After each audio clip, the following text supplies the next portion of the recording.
Hi, Kelly George here, reporting my vlogs from my multiple sclerosis journey and my Lemtrada recovery journey as well. Just thought I'd jump on because I'm pretty excited to give you guys an update from 3 weeks ago when I was going for my MRI for my brain scan. It's an annual brain scan that I have done because I have a Lemtrada treatment for my multiple sclerosis. Great news. My brain is stable, is the information I got back from the neuro, and there is no new lesions and there is no active lesions. This is more than I could, hope for. This is the best possible result that I can have living with multiple sclerosis. So I'm absolutely buzzing about it and really excited. And I realised I haven't given you guys an update because that was 3 weeks ago. I don't know if you're managing to have your normal treatments during COVID and what country you live in and what progress you're at with your stage of multiple sclerosis. But I felt very lucky to be able to have an MRI and go for an MRI. I had to wear my mask, however, inside the MRI machine. Now, those of you that have had a brain MRI before, you know that we are confined in a small space anyway. Nobody else is in that room. They obviously would clean the MRI machine before a patient and after a patient. And I was still required to wear an MRI mask while I'm strapped into a very small, confined space with literally one arm poking out so they can put the contrast in.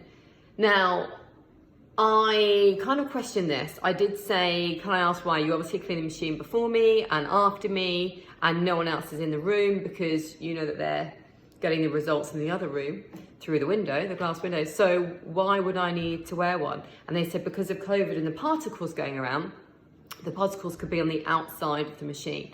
I took this as, well, are you suggesting that you don't clean the machine on the outside too? Obviously I wasn't going to say that and be so rude, but just to give you a warning, if you are due to go for an MRI, now I'm in California and I had mine done at an imaging centre, just a heads up, if you get a bit claustrophobic in MRI machines anyway, and it's just got something that has to be done, just a word of warning, they may ask you to keep your mask on. Anyway, that's by the by.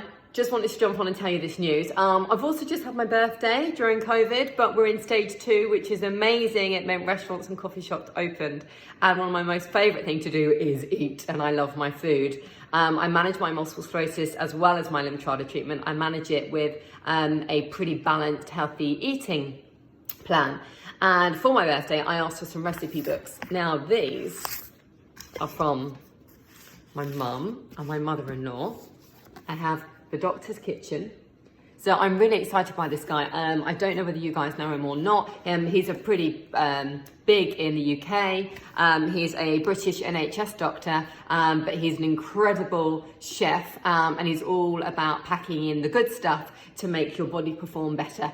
So what foods to eat, for example, if you need to help with your skin, or what foods to eat if you need to boost up your vitamins, that kind of thing. So I'm really excited to give this a go. So this is The Doctor's Kitchen. So I'm going to be doing loads more recipes. Hopefully the next couple of weeks, I'll jump back on and do some videos with some recipes that I'm cooking from these books.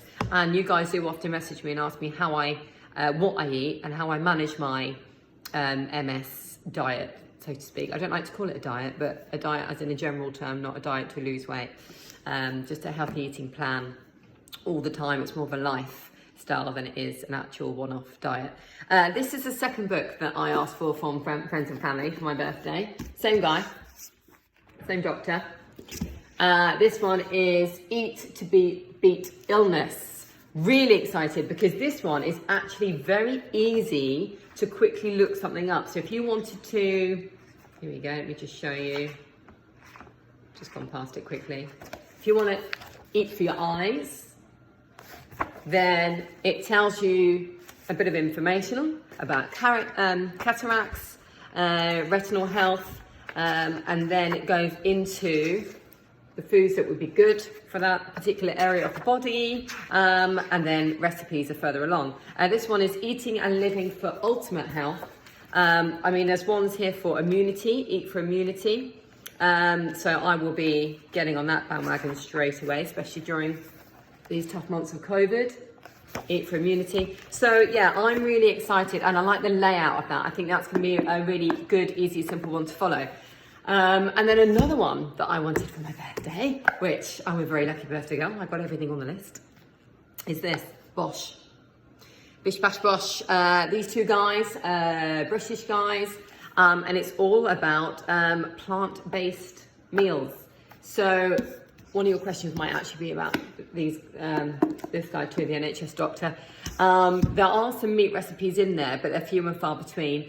He's predominantly plant-based, but he has put some meat protein recipes in there too. This is all plant-based, and this is Bosh. So we've got sides in here, main meals in here, starters, nibbles. I definitely want to get on the bandwagon with these cauliflower bites at the moment. I keep meaning to make some like curried cauliflower bites.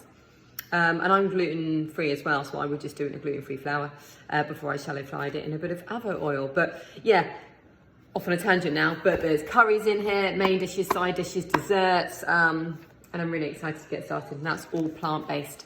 My general diet is, to be honest, I'm a little bit of everything. I don't really believe in cutting something out completely, because I worry that if I do that and I don't have an allergy to that I've cut out, I may then develop an allergy.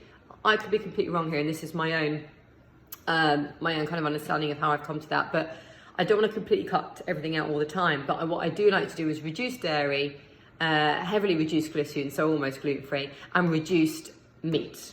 Because there is enough research out there now, including Dr. Terry Wall, to say everything about fruit and vegetables and that natural stuff that comes from the earth is so good for everything else functioning well on the outside and the inside.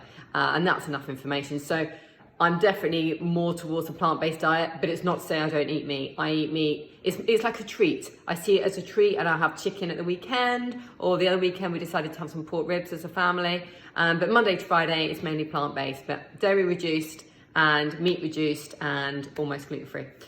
So that's me in a nutshell. I hope everyone's doing well. I've been talking for 7 minutes, so I better end this. The sun is out in California, which makes COVID a lot easier to get through, doesn't it? It just puts you in a more positive mood.